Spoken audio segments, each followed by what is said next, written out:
প্রিয় দর্শক, দেশ এবং প্রবাসে এই মুহূর্তে যে যেখান থেকে আমাদের ইউটিউব চ্যানেলটি দেখছেন সবাইকে প্রীতি এবং শুভেচ্ছা জানিয়ে শুরু করছি আজকের প্রতিবেদন। তো দর্শক, দেখতে পাচ্ছেন যে আমার সামনে একজন বোন আছে, বোনটির জীবনের গল্প শুনবো। আপু, আসসালামু আলাইকুম। ওয়ালাইকুম আসসালাম। কি নাম ভাই? নুপুর। নুপুর, ভালো? হ্যাঁ, ভালো আছি। তো এই নুপুর আপু, তোমার জীবনের গল্পটা শুনতে আসছি, বলো। আমার জীবনের গল্প কি, হ্যাঁ। মানুষের বাসা কাজ করে খাই, বুঝছেন? তো মনের মতন মানুষ খুঁজতেছি, মনের মতন একটা মানুষ পাই, ভালো মানুষ যে আমার দায়িত্ব নিতে পারবে, সহযোগিতা করতে পারবে, তাইলে বিয়ে শাদী বসার ইচ্ছা আছে। বিয়ে শাদী বসার ইচ্ছা আছে? তো এই যে বিয়ে শাদী করতে চাও, হ্যাঁ, ভালো একটা মানুষ যদি ফোন দেয়, কথা বলবো?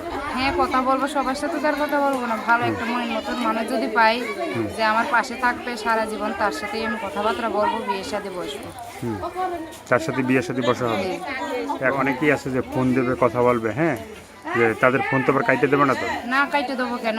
বাংলাদেশের অনেক মানুষ ফোন দেয়, বাংলাদেশের মানুষ ফোন দিলে মানে ধরবা তো? হ্যাঁ, ধরবো, ধরে কথাবার্তা বলবো, দেখবো মন কেমন, সবার মন তো আর ভালো না। আমি ভালো মানুষ একটা পাইলে কথা বলবো।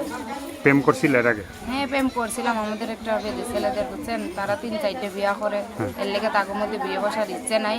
বিয়ে বসার ইচ্ছা আছে, একটা প্রবাসী ভাই পাইলে বিয়ে শাদী বসবো। বয়স যেতেই হোক, নিজের মনের মতন হইলে বিয়ে শাদী বসবো।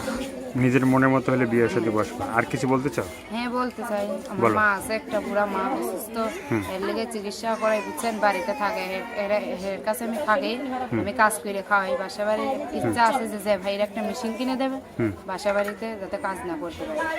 কাজ না আমার করতে? ছোট একটা ভাই আছে। ছোট একটা ভাই আছে।